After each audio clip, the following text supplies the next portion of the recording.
It's my pleasure to share 45 minutes with another great goalkeeper. Thank you. But I will be always grateful for those 4 years in La Masije because it was a family. I was sharing every team with Victorju Valdésu and we made each other better goalkeepers. That's not secret. What are the memories of that time that you made your next step and you went from Villarreal to Liverpool? That was the peak of my career, probably, those 8 years. Let's see if he say the truth or no. The ball was not for him. Can you say you gave an assist in a game? Not easy. It's not easy. We have signed Mignolet and we want you out. There is something that in my career is missing. It's an scudetto with Neaplju because of the people, because of the need of the people.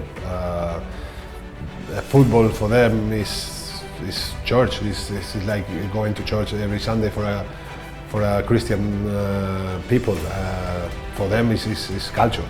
At that time, I was with Manu Neuer, and it was very difficult because he's one of the best, if not the best. I shared with that before the games in my room, particularly. We were out of 23, we were 20 together. That's difficult to see nowadays. If you bet someone that in that dressing room during the national team forgot an iPod or forgot a PC in an aircraft, it was always going to be one of them, Cesc. Only few players, me, Zidane, play the last game and get sent off. Well, I always say that the dream job as a manager will be taking the national team. Vidnar, kam ti to? Gremo v tople kraje, v Španijo natančno. Spet bom spoznal svetovnega prvaka. S seboj sem vzel tudi strokovni štab, asistentko. Spoznajte sami. Upam, da se bo obnašala. Delala bo, malo fotkala. A few moments later.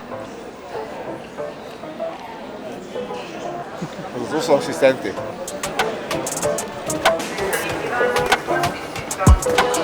Odprimo. Pepe, we are coming.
Hello, I'm Pepe Reina and this is 45 minutes with Next Vidmar.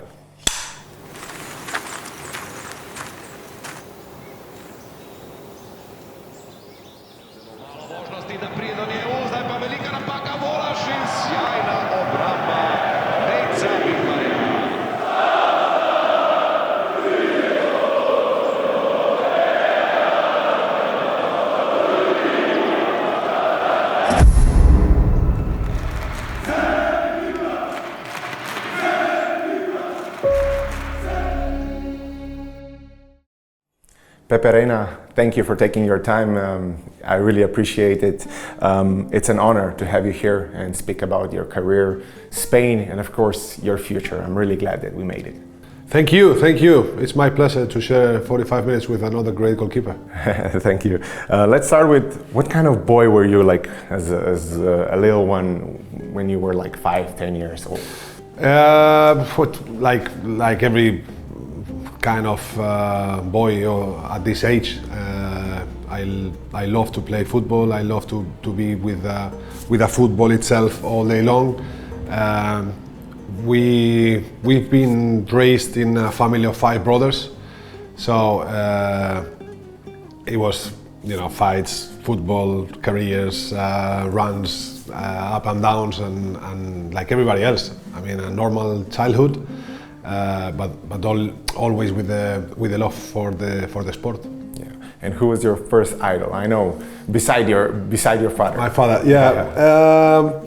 Well, since I remember watching football, probably Zubizarreta, because I was a Barcelona supporter, and that was the team I followed most. And Zubizarreta was one of the best at that time, and obviously it was my reference and my idol. Yeah. And did you become a goalkeeper because of your father, or was there? Probably it helped. As I said before, I always liked to play football in every position. At the beginning, as everybody else, I wanted to score goals and be involved in the attacking plays. But then I realized myself that probably it was a better idea to set myself on goal and be patient there. Which lesson or advice from your father helped you most in your career?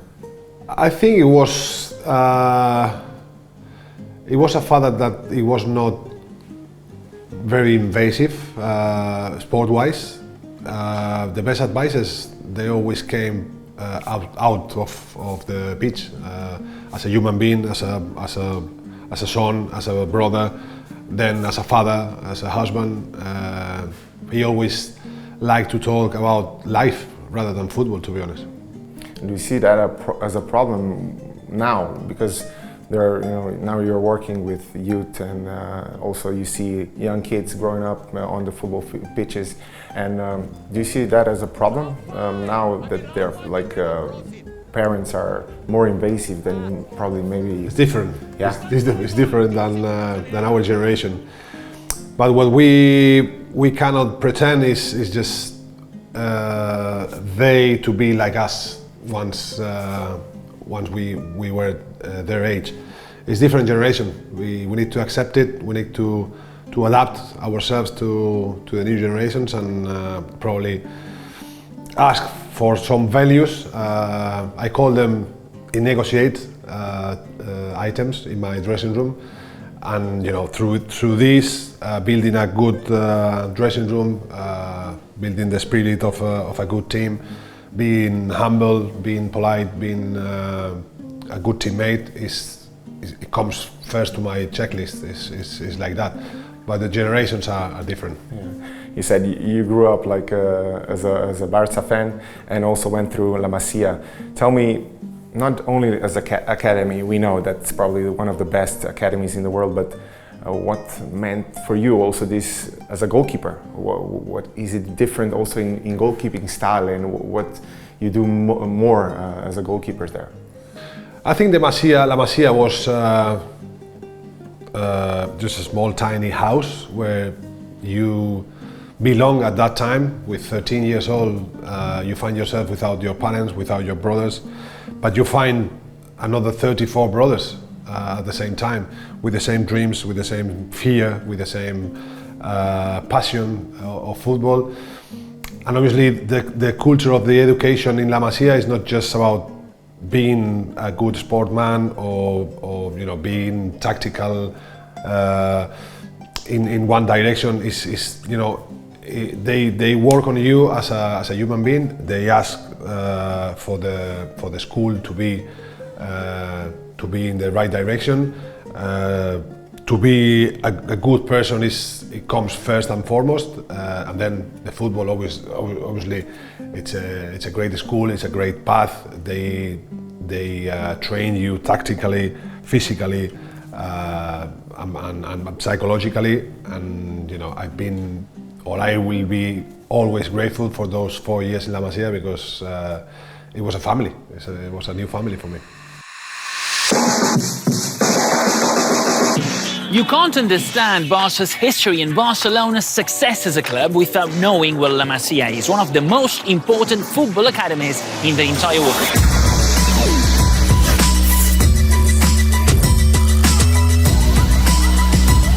What's important to acknowledge here is that not everything is about becoming a football player. They are also growing as human beings because they live here, they sleep here, they eat here, they practice together, and they go to school together. The youngest kids here are only 11 years old.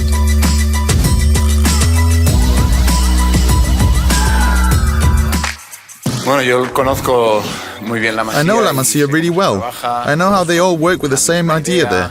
They insist on certain characteristics and a philosophy, and you can see that in the players they've brought through over the last few years. I think they really know what they're doing. They choose the most promising youngsters, and their methodology and approach to teaching is superb. That's the reason for La Masije's success. This is one of the 9 training grounds that are next to La Masije. The future stars of the Camp Nou train here every day.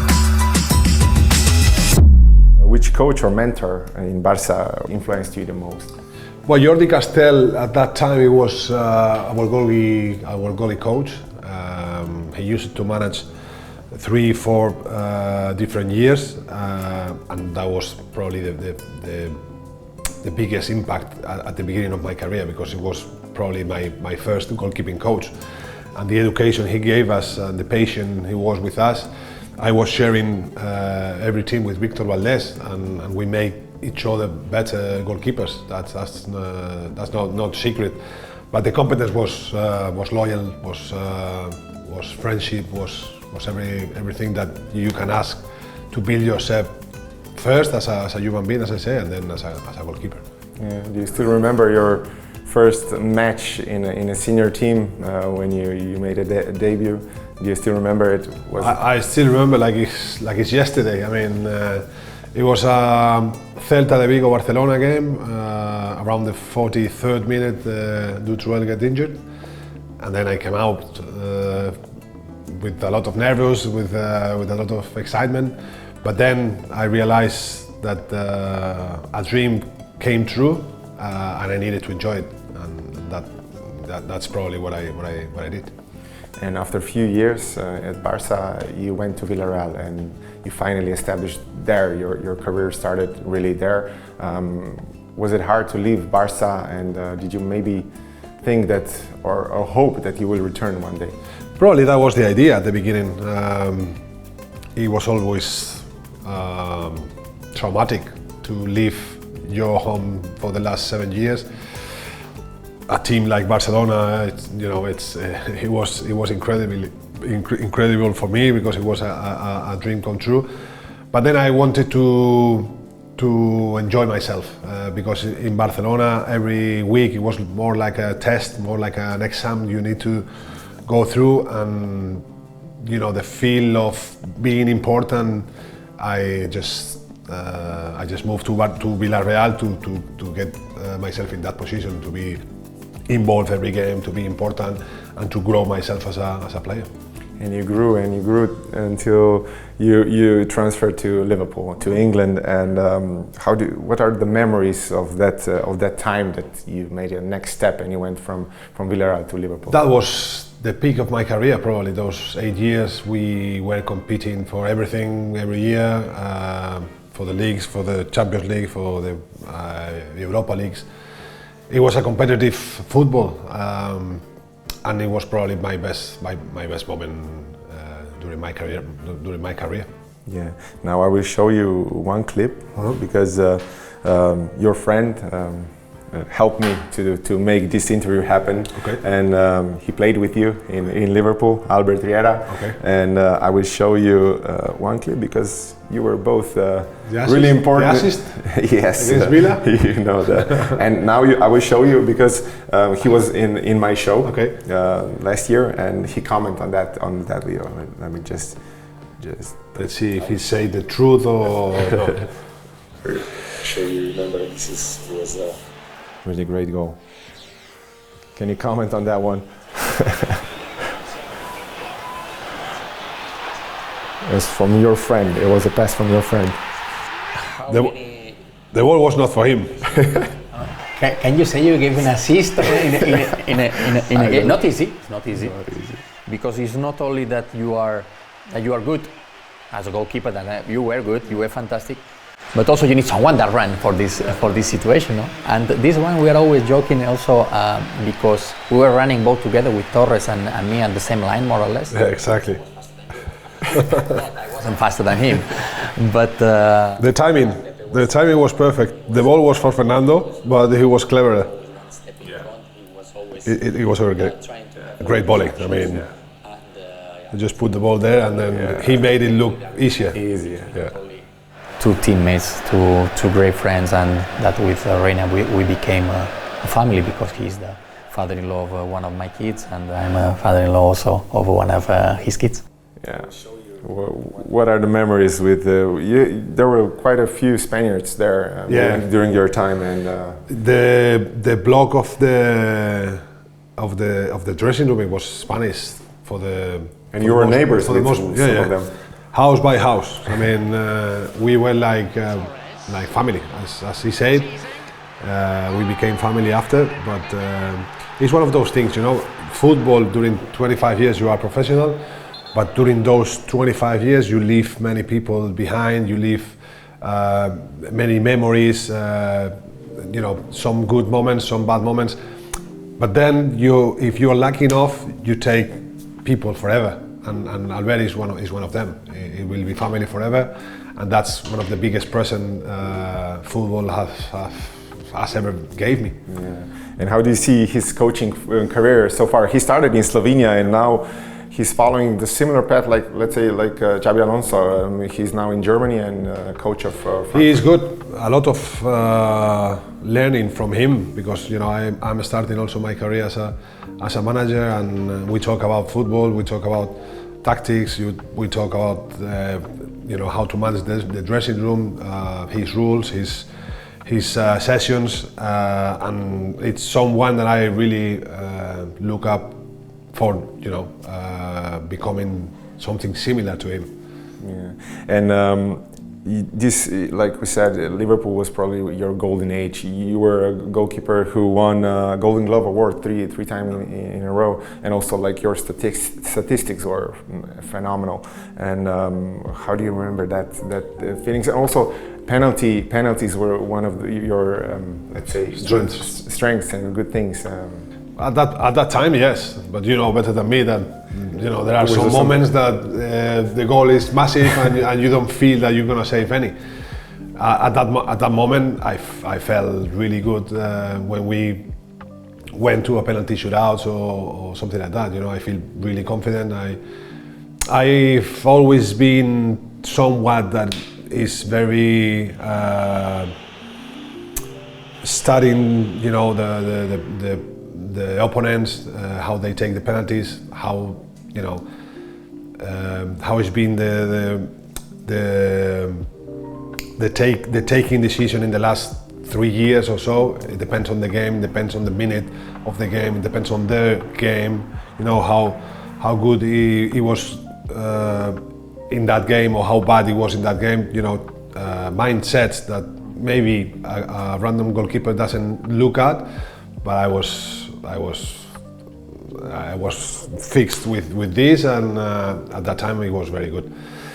And of course, the Golden Glove award for the 3 years in a row, you know better than me that it goes down to the boys, the defensive structure, the Sami Hippias, Carragers, Aggers you have in front of you, and the passion they put in every game. So it's thanks to them. Yeah, and then came goodbye from Liverpool. You went to Napoli, but there was also Barca involved, if I'm correct, or if I remember. Barca? Barca want me back. I talked to the manager at that time. It was Brendan Royer, and I said before the end of the season, listen, maybe Barca comes, you know, to get back where one day was my home, and it's something that I really look at. If there is the case that only Barca comes, I want out, because you know it's coming back at home. It's one of the biggest, if not the biggest, team in the world. We were not in the situation with Liverpool. We were fighting for, you know, to finish 5th, 4th, always competitive, and I always liked, obviously, to play for Liverpool. but it was an opportunity for me. Barca didn't get rid of Valdésu at that time. Everything was like set, the contract was set, everything was set, but Victor decided to stay. And then, you know, Liverpool prepared or covered themselves with engaging Mignolet at that time, and only 3 days before the pre-season they rang me and they say, listen, you need to go on loan, we have signed Mignolet and we want you out. You know, that was not nice, but it was understandable because probably they thought I was going to move to Barcelona. Yeah. And then came a period in Italy, in Napoli. You went to there in south of Italy. There are passionate fans. We were lucky to see the atmosphere last year when we were on the last game when they won Scudetto, and I cannot imagine how it's there to stay on that goal with all these crazy fans around you.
We won the Italian Cup the first year, and it was already incredible.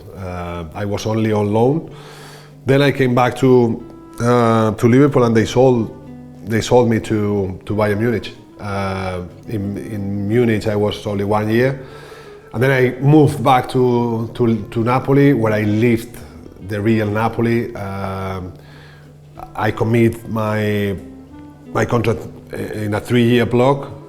Pretending that the third one, it was like we called the Scudetto year, because we were building to get better and better, and then try to win the Scudetto on the third year. And we made 91 points, and still we came second. It was a pity, because there is something that in my career is missing. It's an Scudetto with Napoli, because of the people, because of the need of the people. Football for them is church. It's like going to church every Sunday for a Christian people. For them, it's culture. So it was a pity not to complete the winning of the Scudetto, but then a couple of years later they won it, and I'm really happy because of the people. As I say, they need that. The city moves with the football. And everybody stands on the humor of the people. It depends on the team. Yeah. And you said we know that you played in Spain, England, Italy, and Germany. How do you compare all these countries, like football-wise, and also like people? How do they watch the football stuff? I don't know. It's always one of those questions that. In every country you find something interesting. I mean, Bayern Munich is one of the greatest clubs around Europe. The training ground is fantastic. What you feel as a member of such a big club. It's just the pressure of winning every game, the intention of competing for every trophy. At that time I was with Manu Neuer, and it was very difficult because he's one of the best, if not the best, I shared with. But then in England it was the peak of my career. The Italian life, I loved it because I really enjoyed living in Italia, the culture of the Italian people. And in Spain I grew up and finished my career also, so it's one of them. You learn from every country, every culture, and you complete as a human being also. You take from every spot something. Exactly. Yeah. And like you said, you had your golden era in Liverpool. You played like a first goalie, but then you also had periods where you were second goalie or backup. And also in Spain, you were competing with Iker and also Victor for a spot. Now Spain have a similar situation because they have 3 really good goalkeepers. How do you compare those kind of things? It was similar. They are winning trophies now. They have 3-4 goalkeepers involved that that they are really good. And the winning one is going to be always the team. Because whoever plays is going to be a fantastic goalkeeper. So it's not an easy decision, but whoever is going to be involved in the World Cup is going to do it. Is going to do it fantastic. I'm sure. And you're a vital part of that team. You were not always playing, but you were really a leader off the pitch also. And I saw this video with Cesc Fabregas talking about also this, let's say, when you were like a whole team in your team, like late night, and you were like just having fun as a team, and this chemistry came from that too. And how do you see, is that like the best memory, like you said before already, people, it's not about only football trophies, like this is the most important I thing. really believe that's the biggest and the beautifulest part of football. The people you share it with, and to build a good dressing room, it's always one step closer to win rather than not. So when you have this brotherhood, this kind of camaraderie within a dressing room, it's much easier to get ready to win games. It's as simple as that. And that was one of the secrets of that national team. That before the games, in my room particularly, we were out of 23, we were 20 together. That's difficult to see nowadays. Everyone is with the iPad or watching a film or watching a series. Or at that time it was more normal, and it was 100% one of the secrets of the trophies. And how many croissants did you eat? Oh, no, yeah, well, yeah. That's not the point. I mean, it's not what we're eating or whatever. It's just to share time together. You know what I mean? But I eat a lot. Also, one off topic, La Bamba, the song you perform in Como, I saw in Aston Villa. Why do you like it so much? Well, it's because it's good to hear. You know what I mean? For them, it's whoever the country is, they know La Bamba, and it's something that you cheer the people up, and it's easy to be followed once they hear it, and it's an introduction song I just brought with me in the different teams, and it always worked. Yeah.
won it all with the Spanish national team, World Cup, and 2 times Euros, and now this generation is following the similar path. They won Euros, they're now one of the favorites for World Cup. Do you see any similarities in those teams? A lot. There's plenty of talent, plenty of good people, smart coach. The philosophy and the way they play, it's very clear.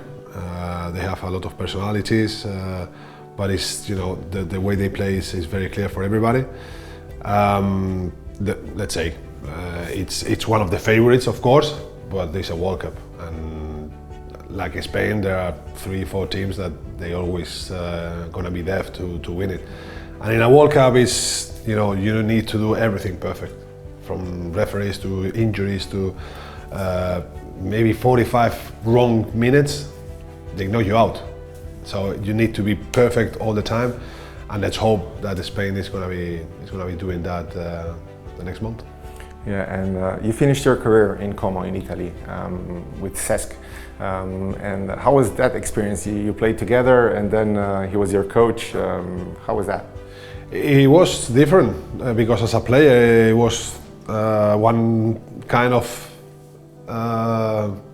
man, and then as a manager, it surprised me positively because, you know, if you bet someone that in that dressing room during the national team forgot an iPod or forgot a PC in an aircraft, it was always going to be one of them, Cesc.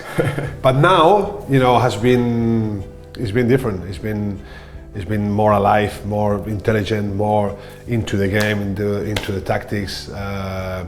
He's very smart. Has surrounded himself with very positive people that knows the game, and it's someone that I also look at closely to become a manager myself. And there's like almost a whole team that are coaches now, and yeah. What's the secret? Yeah. What's the secret there? I mean, when you play 25 years or 20 years or at that level, you have something else comparing to different coaches. But then it's not how much you know, it's how good you are able to transmit to your players. That's the key. And you finished your career. Last game was not the perfect one. It was different. It was. And how do you remember that last game? I remember as football until the last second. That's what I called it. Only few players, me, Zidane, play the last game and get sent off as a joke. I mean, it was not the game I expected, but it was what it was, and you know,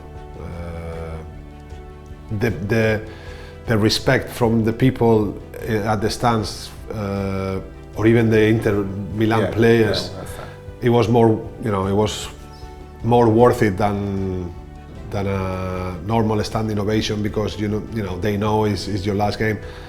Even with that sent off, to see that and feel that respect, it was worth it. Yeah, and even I think Jan Sommer came in and hugged you. So yeah, it's like in basketball when you go out, but yeah, with mistake. But even though I think it says a lot about you and your career. So.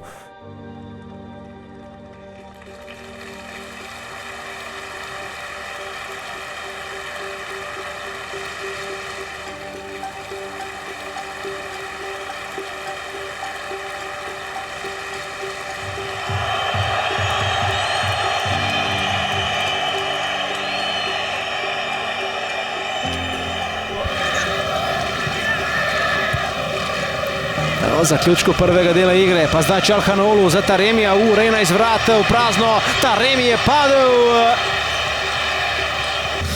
Zagotovo najbolj odmeva tisti udarec Zinedina Zidana v prsa Marka Materacija v finalu svetovnega prvenstva v Nemčiji 2006. leta. Tole niti približno ni takšna nesramnost. Je pa Drseči štart Pepe Reine v prazno v 45. minuti se končuje z rdečim kartonom igralska kariera Pepe Reine. Velik poklon gospodu, ki zdaj zapušča ne samo zelenico, ne samo svoje delovno mesto, pač pa tudi nogometni svet, ko govorimo o igralskem. José Manuel Reina Paez si tega le nikakor ni želel. Pepe Reina, ki je v svoji karieri tudi osvojil veliko tega. Dvakrat, trikrat je bil najboljši vratar v Premier Ligi, svetovni prvak Španijo 2010, evropski 2 leti predtem in 2 leti zatem, pa nemški prvak z Bayernom pred 10 leti. Z Liverpoolom je vzel UEFA Supercup 2-6, tudi FA pokal z Napolijem, Kopo Italijo 2014, pa ligaški pokal z Liverpoolom in angleški superpokal tudi z Villarrealom se je veselil mednarodnih lovorik. You became a coach now, and was that like something you knew from during from your career, or it came later in later days? I was always curious about the tactics of the game, how we were doing some things, why we're doing some things, but probably the last 4 or 5 years of my career, I was more into the detail of managing issues like how you get on with the dressing room, how you get on with your staff, how you get on with the people surrounding from the board or the managing directors or whatever, no? And I felt really interested for to complete and learn, and we are at the beginning of our career, and hoping for many more years to come and complete myself and get better and better. You had quite a few really good coaches during your time, from Rafa, who was, I think, the most coach who coached you the most years, and then also Pep in Bayern. Which was the coach who influenced you the most, or did you pick from everyone? I think the secret is to pick, especially the bad things, for not repeating them, because everybody talks about, okay, how good was this, or how brilliant tactically was this one, or Gattuso, for instance, is one of the biggest impact I had in a manager, because the way he was treating every player. But once you are a player and you feel something is wrong, you stick it to your memory and listen, this I cannot repeat it when I will be a manager. So it's the good thing, but also the bad thing not to repeat it. Yeah. And you are a goalkeeper and now a coach. Is it you do something special with your goalkeepers, or do you leave that to the coaches? I leave it to the goalie coach. First of all, because it's better than me, looking after the keepers, and then somehow I felt and I surprised myself, because I believed I was going to be annoying with the keepers and looking into the details, but you have many more things to think about. And the last thing you wanna be involved is in the preparations of the goalkeepers, honestly. Is there any special coaching philosophy or any goals, or maybe even a dream job Well, I always say that the dream job as a manager will be taking the national team one day. But it's a long journey, and obviously it's only the beginning. I need to prepare myself, to give myself time, room for mistakes and corrections, and we'll see. Time will tell. Yeah, you said national team. Now it's coming World Cup, and also the first game Spain will have Cape Verde. on the other side, and how important you had this experience many times. How important it is to start strong and do not underestimate it. I couldn't say. When we won the World Cup, we lost the first game. So I think it was the only case that ever happened. But of course, they need to get ready. If you find a team in a World Cup, or if you play any team during a World Cup, they're all good teams, and they play for a reason. So I know, and I'm really sure that they will not underestimate anybody. They will be humble. They will be ready for the challenge, and they will compete 100%. And also we must touch wonder kid Lamine Yamal in your national team and also in Barca. What do you think of him and impact he's doing on Barca and also on Spanish football? Well, he has grown a lot. Probably the biggest impact or the boom of Lamine was during the Euros. The season with Barcelona was okay, but then the real Lamine was during the Euros 2 years ago. And then since there, he's been one of the most incredible players in Europe. I mean, he's proven that every game can be changed for Lamine action at any time. So he will be one of the weapons from the national team. And he's already carrying the weight of the team, and especially in Barca, and also in like you said, in Spain, and that's what also I saw in him, that he's really growing up in that area too. Yeah, the character. I mean, and don't forget, it's only 19. It's only a kid, but you know, it's incredible how fast he's been growing and how mature it seems to be after 3 years of his debut. As you say, he's one of the main characters in the national team in Barcelona. So it's always, you know, it's always good and healthy to have in our national team, of course. You see Spain in the final on 19th of July? Hopefully. It's one of the contenders. We all agree that it's one of the best teams during the World Cup. But it's also Brazil, Argentina, France, Germany, England, I mean, Portugal. We are now here in Villarreal in this beautiful academy. It's probably one of the best in Europe also. And what makes this academy so special? What's the secret behind this? I think the talent and the hard work during the last 25, 30 years. Roche family, you know, have built something special. Probably the best part of our club is the young talents, and we build from there, and we prepare to be one of the biggest. How you say, the reason of the club. In Spain we call the actives of the business is, you know, your own players, and we take care of them. And we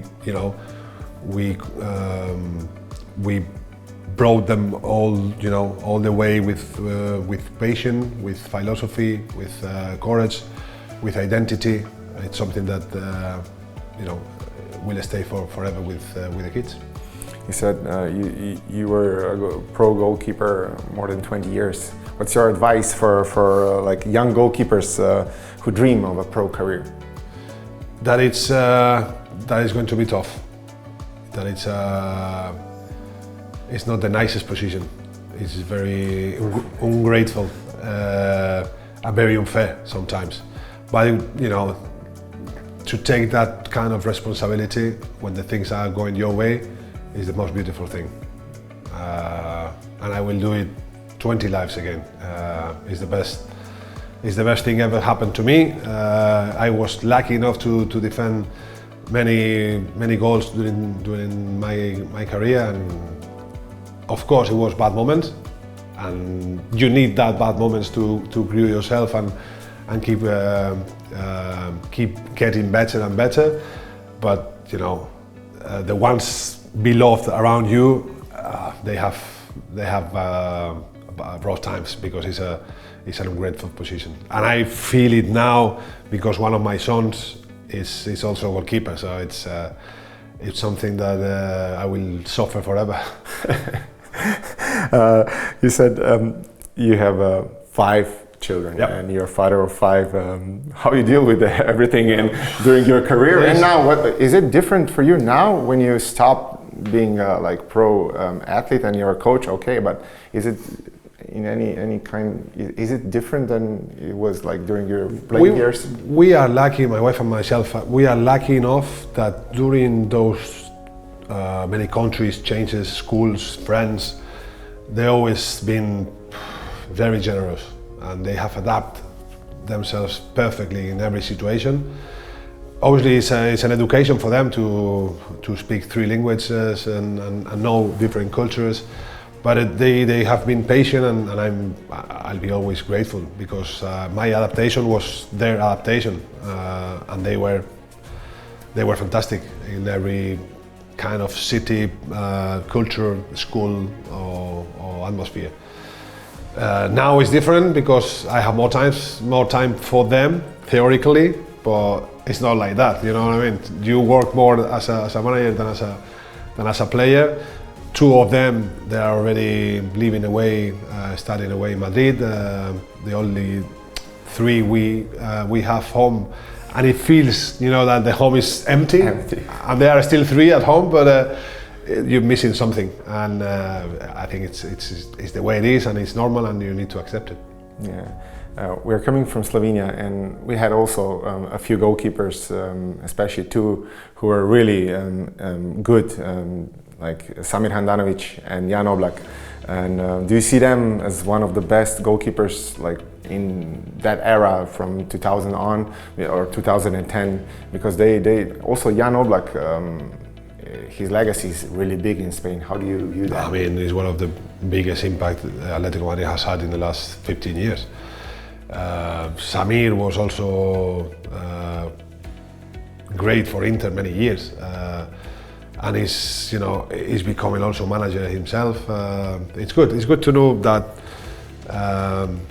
all rock and roll goalkeepers can be also manager, and I take the opportunity to wish him all the best in his manager career. Now, finally, one more thing. Let's build a perfect goalkeeper with, with Pepe Reina. That's difficult. It's let's say 6 things that the perfect goalkeeper needs. And I will ask you, and you say you can be active a goalkeeper or a former, okay, like yourself. Shot stopping. Courtois. Okay. Composure.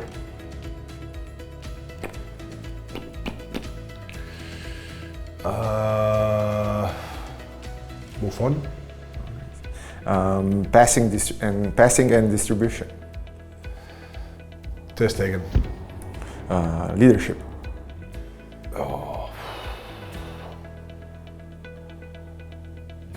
Buffon. One-on-one. Iker. And finally, penalties. Samir was up there with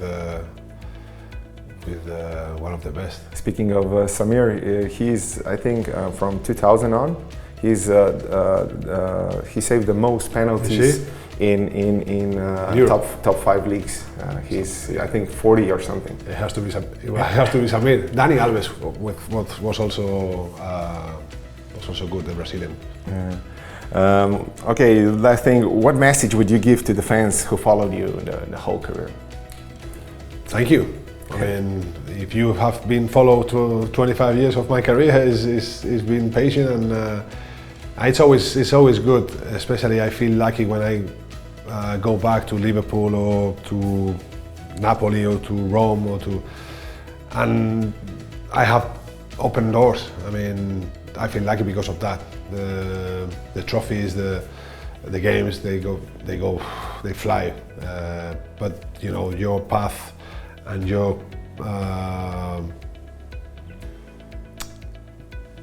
past as a human being is the most important thing. And when I feel beloved in every single part of where we were, it's something that, you know, completes me as a professional. Nice. Before we finish, I have some wine? Yeah, some wine, because I thought red wine is always a good idea. It's always a good idea. So this is from Slovenian wine, and it's they told me it's a good one. So, Capodistria. Yes, so they say it's a really good one. So I think you will enjoy it. And thank you so much. I'm really thankful that we made it, and that you shared all the memories. And I wish you all the best in your coaching path, and of course we'll. To have a wonderful time with your family. Thank you. Thank you so much. Thank you. Thank you. Thank you very much. Thank you.